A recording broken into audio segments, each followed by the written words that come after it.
Assalamualaikum warahmatullahi ta'ala wabarakatuh. Bismillahirrahmanirrahim. Alhamdulillahi rabbil alamin. Wassalatu wassalamu ala ashrafil anbiya'i wal mursalin wa ala alihi wa sahbihi ajma'in, amma ba'. Alhamdulillah tuan-tuan sidang hadirin hadirat yang dirahmati oleh Allah Subhanahu wa taala, dapat lagi kita bertemu di dalam siri kuliah duha kita, yang mana seperti biasa kita membicarakan kitab di balik tabir kematian, yang insya-Allah kita nak sambung pengajian kita yang semalam pada muka surat 137. Jadi yang mana ada kitab yang berada di rumah boleh buka muka surat 137. Kita tengok pada perenggan yang kedua. Baik. Berkata Al-Imam Ghazali menceritakan bagaimana Ibrahim Az-Zayyad memperhatikan beberapa orang yang sedang berdoa memohon rahmat Allah Subhanahu wa taala untuk si mayat, iaitu jenazah. Yang mana Ibrahim Az-Zayyad lihat ada beberapa orang yang sedang angkat tangan mohon ampun kepada Allah bagi jenazah yang mati tadi. Ada jenazah yang meninggal, jadi dia minta ampun kepada jenazah tersebut. Lalu Ibrahim berkata, kalian lebih baik mendoakan diri kalian sendiri, kerana sesungguhnya mayat yang kalian doakan itu telah terbebas dirinya daripada 3 huru-hara. Jadi tuan-tuan, di antara adabnya apabila berlakunya kematian sebagaimana yang kita sebutkan semalam, iaitu kita mendoakan akan kesejahteraan kepada mayat tersebut. Tapi Ibrahim Az-Zayyad kata apa? Dalam masa hampa duk mendoakan mayat tersebut, jangan lupa untuk doakan dekat diri hampa sendiri. Sebab apa? Ni, jenazah yang meninggal tadi tu dia dah terlepas 3 huru-hara. Kata Ibrahim Az-Zayyad, dia dah terlepas daripada 3 huru-hara. Yang pertama katanya apa? Dari wajah malaikat maut yang telah dilihatnya. Ketika mana berlakunya kematian sedang hadirin yang dirahmati oleh Allah, jenazah ataupun orang yang berada di dalam sakaratul maut itu, dia akan dapat melihat wajah malaikat maut. Yang mana malaikat maut akan datang kepada orang yang menghadapi kematian dalam mana 2 keadaan. Yang pertama, malaikat maut akan datang dengan rupa paras seseorang lelaki yang cukup cantik, yang berbau wangi, yang sangat indah, yang sangat hebat tuan-tuan. Untuk apa? Untuk menjemput roh orang yang mana? Orang yang mana mati dia dalam keadaan yang soleh, orang-orang yang baik, dia akan datang dalam keadaan yang cukup cantik. Tetapi barang perlu diingat, kalaulah orang yang nak mati itu adalah orang yang mana melakukan kemaksiatan, orang yang jahat, orang yang duk buat huru-hara, tak mau ikut apa yang Allah suruh, maka malaikat maut akan datang dengan bentuk yang mana sangat-sangat menggerikan. Tengok wajah malaikat maut tu saja merupakan satu hukuman yang cukup berat bagi siapa? Bagi orang yang nak mati tersebut. Baru tengok muka malaikat maut, belum lagi malaikat maut rentap, cabut nyawanya dalam keadaan yang cukup kasar. Jadi yang pertama kata Ibrahim Az-Zayyad, dia dah terlepas dah daripada apa? Tengok wajah malaikat maut. Yang kedua, dia dah terlepas daripada apa? Pedihnya kematian yang sudah ia rasakan. Jadi mati ni adalah satu benda yang mana cukup sakit. Sakit apa yang kita biasa rasakan tuan-tuan? Kan? Sakit apa, terkena pisau ke, kita apa ke, semua tu sakit. Tapi nak katakan sakitnya sakaratul maut ni berpuluh-puluh kali ganda, bahkan beratus kali ganda. Sebab tu sebelum kewafatan baginda Nabi SAW yang mulia, Nabi demam panas selama 2 minggu. Sebelum Nabi wafat, Nabi demam selama 2 minggu. Yang mana ketika mana Nabi tengah demam, Nabi tengah sakit tu, Nabi angkat tangan mohon kepada Allah supaya Allah ringankan sakit Nabi ni. Sehingga kan anak Nabi SAW, Sayyidatina Fatimah dengar doa Nabi SAW, Nabi angkat tangan mohon kepada Allah, menangis Sayyidatina Fatimah. Sebab apa? Kesian kepada Rasulullah yang sedang merasakan sakitnya nak wafat. Tuan-tuan sedang hadirin yang dirahmati, itu Nabi, tuan-tuan, Rasul sallallahu alaihi wasallam, kekasih Allah, orang yang cukup rapat dengan Allah Subhanahu wa taala. Kita ni tuan-tuan agak-agak macam mana? Nabi pun rasanya sakitnya mati itu agak-agak, kalau kita ni kita rasa lagi kurang ke lagi lebih daripada Nabi? Sudah tentu kita akan rasa lebih daripada Nabi, sebab kita banyak buat dosa. Nabi tidak melakukan dosa. Nabi orang yang maksum, tak ada dosa pun merasakan sakitnya mati. Kalau kita orang yang banyak melakukan kemaksiatan kepada Allah Subhanahu Wa Taala, bagaimana caranya kita nak mati? Sebab tu Ibrahim Azayat kata ni, dia dah terlepas dah tengok wajah malaikat maut, dah terlepas. Rasa sakitnya maut pun dah terlepas. Dan dia juga terbebas daripada terhadap rasa takutnya terhadap kematian yang sekarang ia terbebas daripadanya. Jadi rasa takutnya mati ni apa maksud tuan-tuan? Bukan takut mati tu kata kita tak mau mati, tak. Takut mati di sini adalah bagaimana ketakutan saat malaikat maut datang tu. Dia dah terbebas tuan-tuan. Sebab tu kita kena apa yang kita sebutkan, kena buat apa? Kena mendoakan juga diri kita. Kita kena buat persiapan. Sebab tu di dalam ada di dalam kitab yang lain, para alim ulama ada menyebutkan bahawasanya apabila orang tu mati tuan-tuan, dia terbebas daripada 6 kegoncangan. Tadi 3 tuan-tuan, ada ulama lain yang menambahkan lagi 3. Yang mana di antaranya yang ditambah oleh para alim ulama, selain daripada yang 3 yang saya sebutkan tadi, yang pertama sekali, mati tu datangnya secara tiba-tiba. Jadi orang yang dah mati ni dia dah terlepas daripada benda tu. Apa maksud mati secara tiba-tiba ni tuan-tuan? Mati yang tak ada alamat, tiba-tiba je terus mati. Ada tak berlaku tuan-tuan? Terlalu banyak pada waktu sekarang.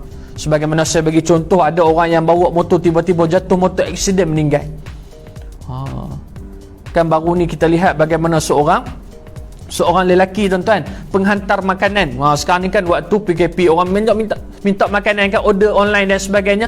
Tengah on the way nak pergi hantar tu tuan-tuan, tiba-tiba terjatuh daripada motor tuan-tuan, jatuh kemudian mati di tempat kejadian aksiden. Sedangkan dia tak tahu pun bahawasanya satgi dia nak pergi dia nak menemui kematian, sedangkan dia nak pergi hantar makanan. Dia tak tahu bahawa on the way nak pergi tu dia akan meninggal. Sebab tu kita ni sebagaimana saya sebut kena buat persiapan, kerana mati tu akan datang dalam keadaan yang tiba-tiba. Kemudian kita apabila kita menghadapi kematian ni, kita akan dengar 2 tuan-tuan. Yang ini sama ada pujian daripada malaikat ataupun kutukan daripada malaikat. Apa maksudnya di sini? Kalau orang yang meninggal itu adalah orang yang baik, maka para malaikat akan memuji-muji, akan menyambut dia dengan orang kata apa? Kalau kita lah, boh rek kapek tuan-tuan. Sebab apa? Mengalukan roh orang-orang yang baik ini. Sebab apa? Mereka nak bertemu dengan Allah Subhanahu Wa Taala. Dulu dekat dunia ni, mereka dah susah, mereka dah payah, segala cubaan cabaran mereka hadapi dengan hati yang sabar, bertakwa kepada Allah. Ni bila dah mati, sekarang hendak dapat balasan dia. Balasannya apa? Balasan yang baik. Sebab tu para malaikat ni duk puji ni orang yang mati ni, orang yang baik. Dia nak pergi jumpa dengan Allah dalam keadaan yang baik. Sebab tu itu yang pertama. Dan yang keduanya sama ada dapat apa? Kutukan ataupun laknat daripada malaikat. Kalau yang meninggal itu orang yang melakukan kemaksiatan, buat dosa kepada Allah Subhanahu Wa Taala, tak mau ikut apa Allah suruh. Allah kata tutup aurat, pertama tutup aurat aku muda lagi. Tengok-tengok waktu muda ni meninggal tuan-tuan. Maka para malaikat pada waktu dan saat itu akan kutuk, akan keji, akan laknat orang-orang seperti ini. Malaikat kata apa? Hampa dulu rasa kuat sangat, hebat sangat. Kenapa sekarang ni tak mampu nak buat sebagaimana yang kamu buat terlebih yang kamu buat dahulu tu? Nampak tak di situ? Dia akan mendengar pujian ataupun kutukan daripada malaikat. Dan yang ketiga tuan-tuan, yang disebutkan adalah apa? Akan digoda oleh syaitan. Jadi ini saat orang kata apa? Saat-saat genting tuan-tuan. Saat-saat genting, kalau main bola ni orang sebut time ni waktu penalti tuan-tuan, nak menentukan kemenangan ataupun kekalahan. Yang ini apa? Godaan daripada syaitan. Jadi bila seseorang tu menghadapi sakaratul maut, syaitan ni akan datang dalam rupa bentuk apa? Contoh, kalau orang tu berada dalam keadaan yang sangat dahaga, nak meninggal sakaratul maut ni dahaga tuan-tuan. Yang mana ada riwayat menyatakan kalau kita ambil selautan air pun bagi ke orang yang sedang sakaratul maut, maka dia takkan rasa puas, takkan rasa hilang dahaga dia tu, sebabnya dahaga yang bersangatan. Jadi pada waktu itu dia akan datang offer kepada kita apa? Offer kepada kita air. Dia akan datang dalam bentuk orang-orang yang kita suka, orang-orang yang kita cinta, isteri kita, suami kita, orang yang kita sayang. Dia akan datang. Dia akan datang membentuk kepada siapa? Orang tok guru kita, orang yang kita sanjung dan sebagainya. Jadi apa yang dia buat tuan-tuan, dia akan ajak kita ikut dia. Sebab tu benda yang dapat menghalang godaan syaitan ketika mana sakaratul maut tak lain dan tak bukan satu sahaja amalan kita. Amalan kita ni yang dapat fight kepada syaitan ni. Daripada godaan syaitan ni, amalan kita yang dapat bantu. Kalau kita tak ada amalan, maka pada waktu dan saat itu kita menjadi orang yang rugi. Kerana apa? Kita takut kita mati, kita ni mengikut apa yang kita panggil sebagai telunjuk syaitan. Betapa apa kita panggil liciknya syaitan ni di dalam nak menyesatkan manusia. Jadi kita kena berhati-hati. Baik, boleh nak tuan-tuan sidang diri yang dirahmati, kita sambung di dalam kitab kita. Abu Amir bin Al-A'la berkata, aku duduk dekat Jarir yang sedang mencatatkan sebuah syair ke pembantunya. Ia kemudian berhenti mendadak begitu melihat usungan jenazah. Demi Allah, peristiwa ini membuatkan rambutku beruban, katanya. Tuan-tuan. Jadi pada satu hari Abu Amir ini dia sedang berkata, dia duduk dengan seorang yang bernama Jarir. Yang mana Jarir ni dia tengah tulis puisi, tuan-tuan. Tengah tulis puisi, tiba-tiba dia berhenti dengan mendadak. Apabila apa yang berlaku? Apabila dia nampak orang sedang mengusung jenazah di hadapan dia. On the spot dia berhenti, tuan-tuan. Bila dia berhenti tu, apa yang disebutkan oleh Abu Amir, dia kata peristiwa tersebut membuatkan rambutku beruban. Maksudnya apa? Dia jadi takut sungguh. Jadi fikir, dia jadi takut, dia jadi orang kata apa? Caca marba orang kata kan. Dia jadi duduk tak senang, diri tak senang, nak buat apa tak senang. Sebab apa, tuan-tuan? Sebab syairnya berbunyi sebegini. Tiba-tiba ketakutan mencengkam hati saat usungan jenazah muncul. Tetapi kita kembali lalai saat usungan jenazah itu berlalu. Nampak, tuan-tuan?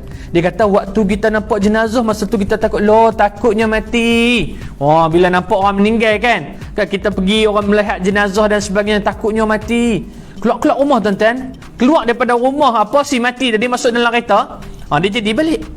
Itu sifat manusia. Dia takut waktu tu kan.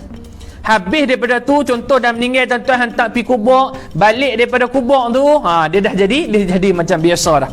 Sebab apa? Dia takut hanya pada waktu saat itu sahaja. Kemudian laksana takutnya sekawan domba. Domba ni adalah kambing. Dia kata laksana takutnya sekawan kambing oleh kedatangan seekor serigala.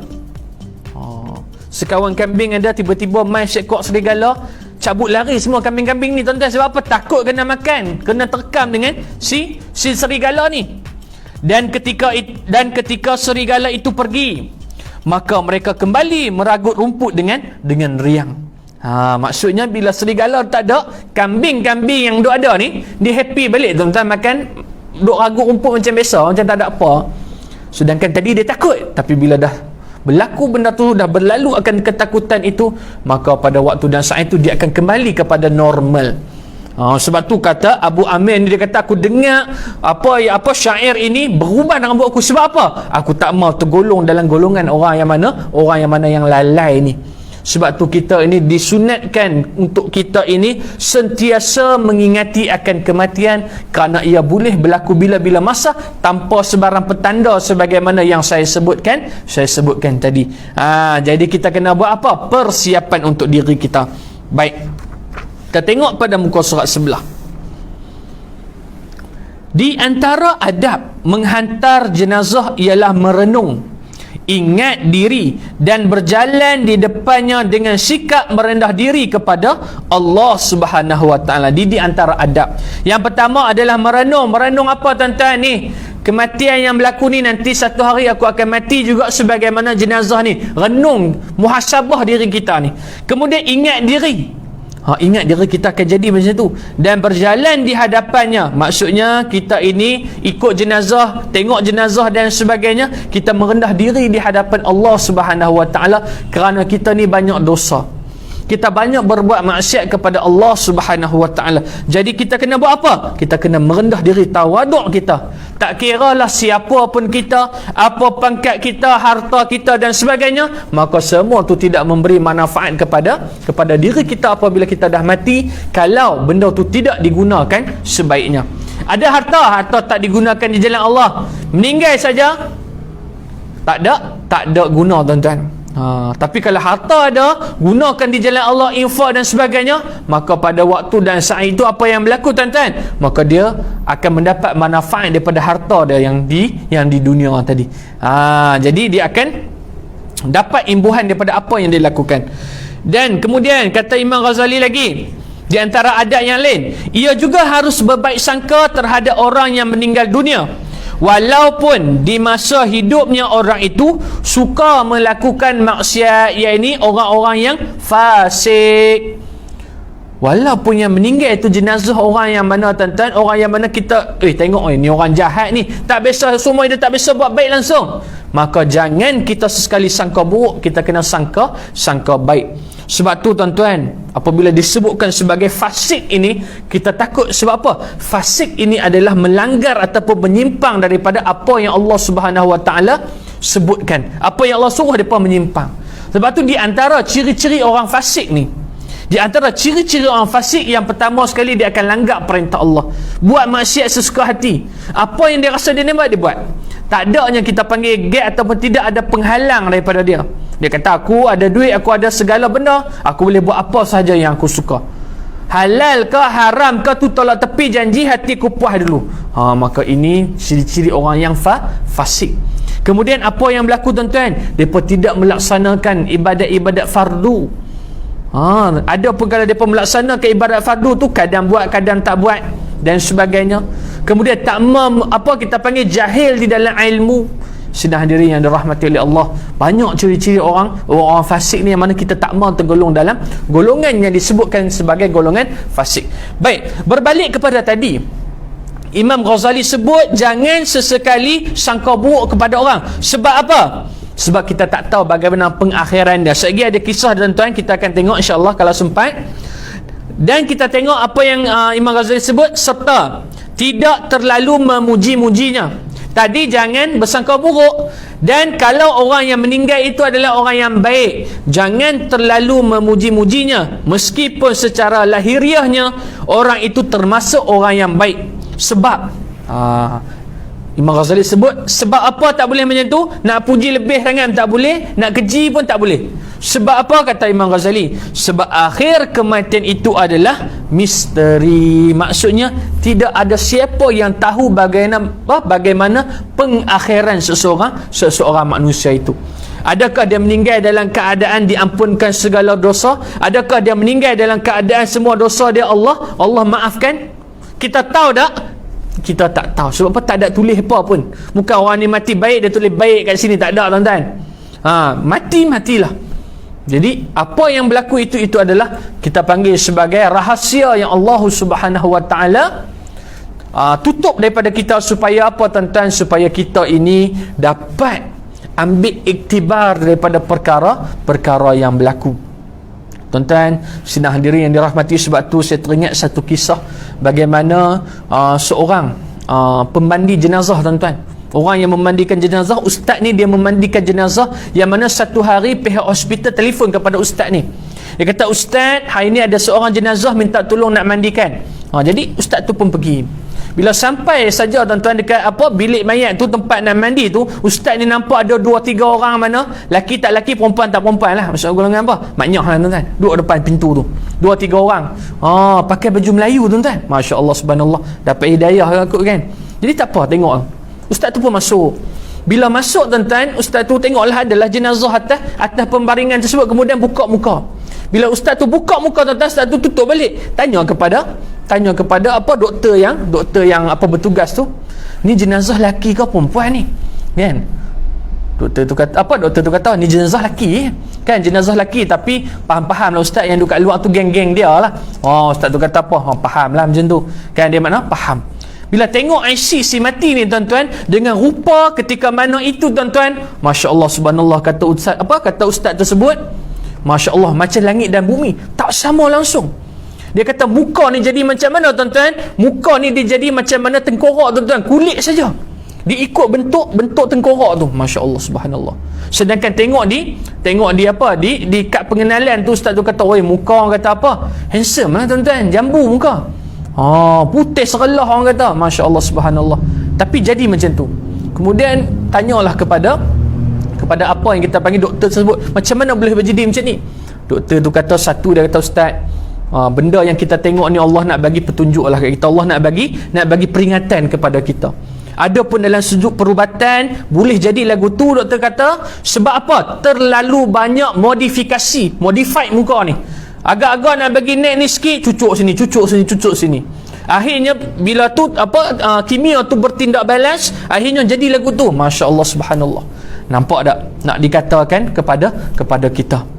Tapi ustaz tu kata satu benda, walaupun kita tengok yang tu, yang nak ambil point yang saya nak ambil ni, walaupun kita tengok sebegitu pun jenazah, yang pertama sekali jangan kita ni sangka buruk. Sebab itu yang Nabi SAW ajarkan kepada kita, supaya tengok, walaupun kita tengok macam tu, hati kita berbisik, apa dosa yang dia buat ni, tak apa, kita sangka baik. Sebab itu adalah urusan yang telah ditetapkan oleh Allah Subhanahu Wa Taala. Yang perlu kita ingat, kita ni macam mana, apakah kita nanti pengakhiran kita macam mana, wallahu ta'ala alam, kita tak tahu macam mana.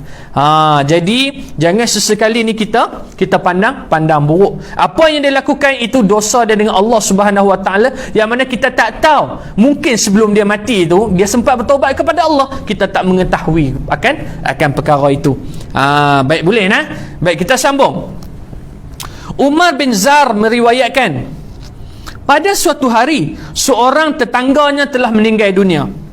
Semasa hidupnya ia adalah seorang yang suka menuruti nafsu, sehingga banyak orang yang enggan meratapinya. Maksudnya bila orang tu meninggal, jiran kepada Umar bin Zar ni meninggal dunia, orang-orang yang lain ni tak sedih pun dia meninggal. Dia kata bagus lagi meninggal. Sebab apa? Hilang satu masalah dalam masyarakat. Sebab apa? Hidup dia tu kerja buat apa? Kerja buat apa? Masalah, problem kepada masyarakat. Sehingga kan ramai yang tak mau meratapi, tak mau bersedih atas pemerigian orang tu. Kemudian Umar bin Zar tetap meratapinya, bahkan ikut menyembayangkan jenazahnya. Dan ketika mana jenazah itu diturunkan ke liang lahat, Umar berdiri dekatnya, maksudnya dekat dengan jenazah tersebut, dan berdoa kepada Allah Subhanahu Wa Taala. Apa doa dia, tuan-tuan? Doa apa? Umar bin Zar, semoga Allah merahmatimu wahai si fulan, kerana sepanjang hidupmu kamu tetap menyimpan kesaksian tauhid. Kata Umar, dia kata walaupun hang dah mati, tapi walaupun hang mati ni dalam keadaan hidup hang duk buat maksiat, tapi dalam diri hang tetap hang ingat Allah tu sebagai Allah. Allah itu sebagai Tuhan. Kamu tetap bersaksikan bahawa Allah itu adalah Tuhan. Dan pada wajahmu ada bekas sujud, dan kamu tetap mendirikan solat. Walaupun solat tu orang kata apa, solat tak solat, mungkin dia pergi solat Jumaat saja, tuan-tuan. Dalam satu minggu tu sehari ada semayang Jumaat. Kan, tapi kita tengok itu pun sehari ya. Dulu waktu PKP terus tak semayang, terus contoh, tuan-tuan. Jumaat pun dia lupa hari apa, tak semayang Jumaat, tuan-tuan. Masya Allah, subhanallah. Walaupun orang tu orang yang sebegitu, kata Umar bin Zar, dahi dia ini tetap pernah sujud di tanah untuk menyembah Allah Subhanahu Wa Taala. Dan meskipun mereka menilaimu orang yang fasik dan berdosa, tetapi kata Umar ni, kata-kata Umar ni kita kena dengar ni, tetapi siapa di antara kita yang tidak pernah melakukan dosa dan berbuat dahaka dalam catatan amalannya. Nampak Umar kata, walaupun orang tengok hang sebagai orang yang fasik, orang yang berdosa, orang yang buat kemaksiatan, tapi boleh bagi tahu kepada aku, kata Umar, siapa yang di antara kita ni di dalam hidup dia tak biasa buat salah langsung. Siapa, tuan-tuan? Kita ni hamba Allah yang biasa tak ada siapa, kecuali Nabi dan juga para rasul. Itu saja yang Allah pelihara daripada dosa. Kita ni kalau mana kata nama manusia ni, tak kira siapa pun, tuan-tuan, kita akan melaksanakan ataupun biasa buat dosa kepada Allah. Membezakan kita, dosa itu dosa besar ataupun dosa kecil, bertaubat ataupun tidak bertaubat kita kepada Allah Subhanahu Wa Taala. Sebab tu satu amalan yang saya sering bagi tahu kepada sidang hadirin para penonton, kalau kita ada buat sesuatu dosa, istighfar banyak-banyak kepada Allah Subhanahu Wa Taala. Mula ni baru nak mengatakan orang astagfirullahalazim, astagfirullah, ingat Allah. Sebab apa? Kita tak mau kita melaksanakan akan perkara-perkara yang mana boleh mendatangkan kemurkaan kepada apa Allah kepada kita. Baik, boleh nah? Dan kita lihat ini kisah tuan-tuan, yang mana sebagaimana kisah yang saya sebutkan tadi, satu kisah yang panjang, tak apa kita tengok pelan-pelan. Ada seorang yang miskin meninggal dunia di sebuah desa di wilayah Basrah. Di mana tuan-tuan? Di Iraq. Yang mana istrinya tidak mendapati seorang pun yang mahu membawa jenazah suaminya ke kuburan, kerana semasa hidup suaminya sering berbuat jahat. Depa ni orang yang miskin tuan-tuan, tapi suami dia ni tuan-tuan ada satu perangai, dia suka buat jahat. Dia suka jahat, dia apa tuan-tuan? Ini kita nak tengok. Wanita malang ini lalu memanggil beberapa orang untuk menyembahyangkan jenazah suaminya, tetapi mereka juga enggan melakukan. Dan akhirnya apa berlaku tuan-tuan? Akhirnya ia sendiri membawa mayat suaminya ke padang pasir untuk dikuburkan di sana. Jenuh cari tuan-tuan satu kampung, kan, pergi ni minta tolong orang ni tak mau pergi. Sebab apa? Laki hang buat jahat kat kami. Pergi kat orang ni tak mau buat. Sebab apa? Laki hang buat jahat kat kami. Akhirnya tak ada siapa, satu kampung tak mau buat. Jadi isteri ni dah tak tahu nak buat apa. Dia kata apa? Tak apalah, dia bertawakal kepada Allah. Dia bawa sendiri jenazah suami dia pergi dekat tengah padang pasir untuk dikebumikan. Kemudian di sebuah bukit tidak jauh daripada tempat tersebut, tinggallah seorang alim besar. Seorang alim, seorang ahli ibadat, seorang tokoh ulama yang terkenal dengan zuhudnya. Yang mana tuan-tuan sidang hadirin yang dirahmati, tiba-tiba sampai di padang pasir tu, wanita tadi dia nampak kok jauh ni, nampak macam mana orang alim tu tengah duk main kat dia. Dia kata, koi dekat ni kan, makin dekat orang yang alim tersebut. Jadi dia kenal orang alim ni. Sebab apa? Dia orang alim yang besar, dia kenal. Dia kata, takkan orang alim tu datang kepada dia, sedangkan suami dia ni tak ada seorang pun nak tengok suami dia ni. Tak ada seorang pun yang nak menguruskan jenazah suaminya itu. Kemudian kita lihat tuan-tuan sidang hadirin yang dirahmati. Dan kemudiannya turun dari tempatnya. Kemudian orang alim tadi turun daripada tempatnya untuk menyembahyangkan jenazah yang telah dikuburkan tersebut. Jadi dah habis selesai, orang alim tu orang alim tu datang, kemudian dia menyolatkan ataupun menyembahyangkan jenazah tersebut. Dan khabar berita bahawa orang yang alim yang zuhud tadi memsembahyangkan jenazah orang jahat tadi tersebar di seluruh kampung. Berita ni cepat tuan-tuan sampai. Jadi orang tengok, orang alim ni dia pergi sembahyang dekat orang jahat tadi. Jadi berita tu tersebar dan warga kota pun keluar untuk ikut menyembahyangkannya. Walaupun mereka hairan apa yang dilakukan oleh ulama tersebut. Sebab tu kita lihat bagaimana orang ni, kita lihat orang yang baik buat ni, orang yang alim, ulama buat ni, apa yang ulama buat kita ikut. Sebab apa? Apa yang mereka buat tu ada hikmah yang kita tak tahu di sebalik akan perkara tersebut. Jadi macam ni lah, si alim tadi pergi sembahyang, ulama tadi pergi sembahyang kat orang jahat tadi. Lalu tuan-tuan, apabila habis solat ni, orang-orang kampung ni duk tanya dekat ulama tadi. Dia kata, kenapa sembahyangkan jenazah ni orang jahat ni? Lalu apa kata orang alim tersebut? Tuan-tuan, dia kata apa? Pada satu malam aku tengah tidur, yang mana di dalam mimpi aku bermimpi. Di dalam mimpi aku disuruh untuk pergi ke sebuah tempat yang di sana aku akan melihat jenazah seorang lelaki-laki yang hanya ditunggu oleh isterinya sahaja. Dan aku disuruh untuk menyembahyangkannya. Kerana apa tuan-tuan? Kerana dosanya telah diampunkan oleh Allah Subhanahu Wa Taala. Masya-Allah. Nampak? Ulama tadi dia mimpi bahawasanya nanti turun daripada bukit tu, ada pergi ke satu tanah perkuburan, ada seorang wanita dengan jenazah suami dia, tak ada siapa pun. Pergi sembahyangkan jenazah tersebut. Kerana apa? Jenazah tersebut telah diampunkan oleh Allah Subhanahu Wa Taala. Walaupun dia pada waktu hidup orang yang jahat. Itu kita tak tahu. Sebab tu jawapan si alim itu justru membuatkan orang-orang kampung tu dia jadi heran. Lalu si alim bertanya kepada isterinya tadi, apa amalan yang suami hang buat sampai Allah ampun dosa dia tuan-tuan? Dia mati dalam keadaan kosong, tak ada dosa. Agak-agak orang yang kosong tak ada dosa ni masuk mana tuan-tuan? Syurga ke neraka? Masuk syurga tuan-tuan. Jadi orang alim kata, apa amalan yang suami hang buat ni, aku nak ikut juga ni, nak buat juga. Lalu apa kata si wanita tadi? Seperti yang sudah kalian ketahui, sepanjang hari suamiku menghabiskan waktunya di warung minuman untuk bermabuk-mabukkan. Dia kata, wahai Tok Guru, dia kata, suami aku ni daripada pagi dia keluar rumah, dia pergi duduk kat kedai minum arak sampai petang malam aku dia balik. Tak ada benda apa dia buat pun. Minum arak mabuk je kerja dia. Di mata kita nampak macam orang ni orang yang duk buat maksiat saja, apa benda pahala pun tak ada buat. Lalu si alim bertanya lagi, cuba ingat baik-baik, apakah kamu mengetahui amal kebaikan yang biasa dilakukan oleh suamimu itu? Jadi fikir balik elok-elok, ada tak yang dia buat, apa benda baik yang dia buat ke dalam hidup dia? Kemudian barulah wanita dari isteri tadi dia fikir dia kata ada amalan yang suami aku selalu buat, dan tapi benda tu aku tengok macam benda biasalah, tapi benda baik, tapi benda yang biasa. Apa dia tuan-tuan? Dia kata apa? Ada 3 hal yang aku ketahui. Yang pertama sekali, setelah mabuk semalaman, biasanya ia sedar menjelang waktu subuh. Daripada petang dia mabuk tuan-tuan, dekat nak subuh nanti dia sedar daripada mabuk dah. Mabuk dia tu dah hilang. Lalu apa yang dia buat oleh lelaki ni? Lalu ia bergegas menggantikan pakaiannya, lalu ia berwuduk dan mengerjakan solat jemaah. Tuan-tuan, walaupun dia orang yang mana mabuk, tapi dia sedar dekat dah azan, dia tukar baju dia, ambil wuduk, dia pergi sembahyang. Walaupun orang pada waktu dan saat tu duk keji dia, hang ni mabuk seharian main sembahyang, Allah kan terima sembahyang hang.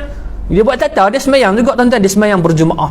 Itu perkara yang pertama yang dilazimi oleh lelaki yang mati tadi. Kemudian katanya isterinya tadi, namun ia kembali lagi ke warung minuman dan bergulmang dengan dosa. Lepas habis sembahyang tuan-tuan, esok dia bangun pagi lagi minum lagi tuan-tuan, pergi minum arak, mabuk lagi. Esok pagi dia bangun ni, dia pergi sembahyang lagi. Itu je kerja dia tuan-tuan. Dan yang kedua, pada setiap hari rumahnya selalu didatangi oleh 1 ataupun 2 anak yatim, dan kebaikannya terhadap mereka melebihi kebaikannya terhadap anak-anak sendiri. Jadi rumah lelaki ini selalu didatangi oleh anak-anak yatim, dan dia ni cukup sayang kepada anak yatim. Dia bagi anak-anak yatim ni makan dulu melebihi anak dia. Ada makanan tuan-tuan, anak yatim datang dia bagikan anak yatim dulu, walaupun anak dia tak makan lagi. Maksudnya dia melebihkan, ataupun dia apa yang kita panggil mengutamakan anak-anak yatim ni. Dia sayang sungguh ke anak-anak yatim, melebihi anak dia yang tersendiri. Dan yang ketiga tuan-tuan, kata isterinya tadi, di kegelapan malam, saat semua orang tengah tidur tuan-tuan, ketika tu dia tengah pening-pening, tengah duk mabuk lagi, dia selalu ucapkan satu benda. Dia tengah mabuk tu dia selalu ucapkan satu benda. Dia kata apa? Ya Allah, ya Tuhanku, di neraka manakah engkau akan mencampurkan manusia yang kotor seperti aku ni? Dia kata. Dia kata, ya Allah, dia kata aku ni manusia yang kotor, banyak buat dosa, banyak buat maksiat kepada kamu, neraka mana yang engkau akan campurkan diriku? Maksudnya apa? Dia macam menyesal terhadap benda yang dia lakukan itu. 3 amalan ni tuan-tuan dilakukan oleh orang ni, yang mana perempuan ni ataupun isteri dia sebut benda tu benda biasa, tapi rupa-rupanya benda itu ada nilainya di sisi Allah Subhanahu wa taala. Tuan-tuan sidang hadirin yang dirahmati, kita nampak betapa kisah ni adalah satu kisah yang yang sangat memberikan manfaat kepada diri kita. Tapi jangan duk pergi mabuk pula lepas ni tuan-tuan. Lagi duk cerita lagi pergi buat apa, jangan. Maksudnya di kisah iktibar, bagaimana tuan-tuan kita laksanakan sesuatu amalan itu dengan istiqamah kepada Allah Subhanahu wa taala tempat kita buat itu, dan kita melaksanakan perkara itu, maka Allah Subhanahu wa taala akan buat apa tuan-tuan? Allah akan ampunkan dosa-dosa kita. Baik. Dan si alim pun lalu melanjutkan pengembaraannya, lalu dia pun balik tuan-tuan, kerana persoalan yang selama ini menghantui fikirannya telah pun jelas apabila si isteri menjelaskan perkara-perkara tersebut. Baik, kita tengok sikit lagi. Diriwayatkan tentang Silat bin Ashim setelah seorang saudaranya dimakamkan. Ia berdiri di samping pusara dan berkata, jika kamu selamat darinya, bererti kamu selamat daripada persoalan yang paling pelik, dan jika tidak, maka aku sama sekali tidak sanggup menyelamatkan kamu. Nampak tuan-tuan? Kata Silat ni tuan-tuan, dia kata apa? Kalau kamu ni lepas kita panggil sebagai siksaan kubur, nanti insya-Allah perhitungan kamu di hadapan Allah Subhanahu wa taala, kamu berada di al-mizan, kamu berada di titian sirat, Allah Subhanahu wa taala akan mempermudahkan jalan kamu. Akan tetapi jika kamu ni tak lepas dekat kubur pun tak lepas dah, maka katanya aku sama sekali tidak sanggup menyelamatkan kamu. Maksudnya aku pun tak boleh nak buat apa dah. Kalau hang kena pukul, hang kena katak kat dalam kubur tu, tak ada siapa yang boleh tolong. Sebab tu sidang hadirin yang dirahmati oleh Allah Subhanahu Wa Taala, kita lihat banyak ustaz-ustaz, banyak ustazah-ustazah, para asatizah, para alim ulama bagi tahu kepada kita bagaimana caranya kita ini nak mendekatkan diri dengan Allah. Ni kita duduk dalam majlis ilmu ni, salah satu caranya kita ini nak rapat dengan Allah, nak dekat kita dengan Allah Subhanahu Wa Taala. Jadi jangan sesekali kita mensia-siakan ruang, mensia-siakan peluang yang Allah berikan kepada kita ini dengan buat perkara-perkara yang tak elok. Jadi duduk dalam majlis ilmu ni adalah benda yang terbaik yang kita lakukan, dan moga-moga dengan sedikit apa yang kita panggil perkongsian yang mana kita lakukan pada waktu dan saat ini dapat memberikan manfaat kepada diri kita. Baik. Jadi kita tengok tuan-tuan, kita masuk, ada sedikit masa lagi, kita masuk subtopik yang kecil tuan-tuan. Tajuk kecil kita iaitu tentang kubur. Jadi semalam kita berbincang berkenaan dengan tentang jenazah. Ini kita berbincang tentang kubur. Baik, kita lihat. Ad-Dahalak mengungkapkan, pada suatu hari seorang sahabat bertanya kepada Rasul sallallahu alaihi wasallam, "Wahai Rasulullah, siapakah manusia yang paling zuhud?" Lalu baginda Nabi SAW bersabda, orang yang tidak pernah melupakan kuburan dan barang lama yang telah rosak, meninggalkan perhiasan dunia, lebih mengutamakan yang kekal berbanding yang fana, dan tidak menganggap esok sebagai miliknya, dan menganggap dirinya termasuk penghuni kubur jua. Nampak, itu adalah orang yang paling zuhud, kata Nabi SAW. Orang yang mana tak pernah lupa perkuburan. Maksud tak lupa kepada kubur ni apa tuan-tuan? Tak pernah lupa mati. Kata tu, nampak kubur tu, nanti satu hari aku akan masuk ke dalam kubur tu juga. Kemudian kata Nabi lagi, meninggalkan perhiasan dunia. Dunia ini tidaklah menjadi idaman di hati dia, tetapi apa yang menjadi idaman di dalam hati dia adalah kita panggil sebagai apa yang Allah kurniakan kepada orang-orang yang mana bertakwa kepada Allah, iaitu pahala. Dia hanya mengharapkan balasan daripada Allah, bukannya balasan daripada manusia. Dan mengutamakan yang kekal daripada yang fana. Yang kekal ni apa tuan-tuan? Akhirat berbanding dengan dunia. Dunia ni satu hari akan hancur, akan binasa, akan hilang semua keindahan ni. Walaupun kita tengok tuan-tuan, kita pergi bercuti contoh, pergi duduk pulau mana-mana tuan-tuan, wih, sunset dia tuan-tuan, matahari terbenam, cukup cantik kita tengok, Masya Allah, subhanallah. Tapi semua kecantikan tu akan hilang satu hari nanti. Tak ada benda yang apa? Tak ada benda yang kekal. Dan kata Nabi SAW, orang yang zuhud ini tak anggap hari esok tu milik dia. Baik, pertanyaan tuan-tuan, siapa boleh confirm esok dia akan hidup lagi tuan-tuan? Siapa boleh confirm? Tak ada siapa boleh confirm esok dia akan hidup. Tak payah esok tuan-tuan, petang ni siapa yang boleh jamin bahawa petang ni dia akan hidup lagi di atas muka bumi? Allah Subhanahu Wa Taala ini. Tidak ada siapa yang boleh menjamin. Kerana apa? Setiap waktu, setiap detik yang ada ni tuan-tuan, bukanlah milik kita. Ia adalah milik Allah Subhanahu Wa Taala. Yang perlu kita laksanakan adalah apa? Melaksanakan segala tuntutan. Dan yang terakhir kata Nabi SAW, menganggap dirinya, ini diri kita ni, sebagai penghuni kubur. Kita rasa kita ni dah tak lama dah nak masuk ke dalam kubur yang mana tempat kembalinya orang-orang yang telah meninggal dunia. Jadi kadang-kadang kita, masyarakat kita ni tersilap. Kita takut kubur ni bukan takut sebab seksaan dalam kubur, kita takut hantu. Lalu kat kubur tu, takut nak lalu kat kubur malam-malam. Sebab apa? Takut hantu. Sedangkan kubur itu tuan-tuan, kita perlu takut kubur tersebut. Sebab apa? Sebab situlah tempatnya orang sedang menerima siksaan kalau dia buat derhaka kepada Allah. Dan kubur itu adalah tempat sebaik-baik tempat kembali kepada orang yang bertakwa kepada Allah Subhanahu Wa Taala. Jadi sidang hadirin yang dirahmati, saya rasa cukup sekadar itu. Tandakan di situ, insya-Allah esok Kita akan sambung lagi berkenaan dengan bab kita, iaitu tentang kubur. Jadi segala yang baik itu datang daripada Allah Subhanahu Wa Taala, segala yang buruk itu datang daripada kelemahan diri saya sendiri. InsyaAllah akan jumpa esok. Assalamualaikum warahmatullahi taala wabarakatuh.